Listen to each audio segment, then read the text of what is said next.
Dalawang Chinese national ang arestado habang 18 pa nilang kapwa Chino ang sinagip sa illegal umanong pogo sa Subic Freeport Zone. Nakatutok si June Veneracion.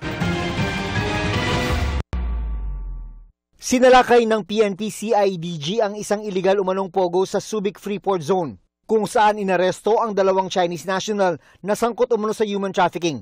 18 Chinese din ang na-rescue sa lugar. Nag-surveillance nga ng 2 weeks ang CIDG dahil sa impormasyon na binigay ng mga informante doon na may isang bilya na maraming Chinese ang lumalabas at pumapasok.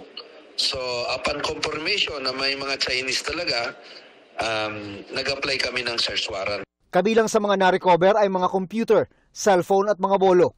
Nasa kustudiya ng CIDG sa Camp Crame ang mga sospek at ang mga na-rescue.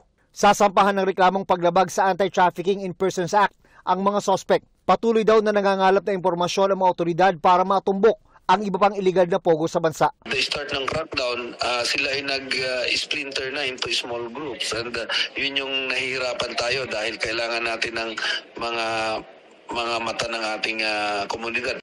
Sinusubukan pa naming kunin ang panig ng mga sospek. Para sa GMA Integrated News, June Veneracion, Nakatutok, 24 Oras.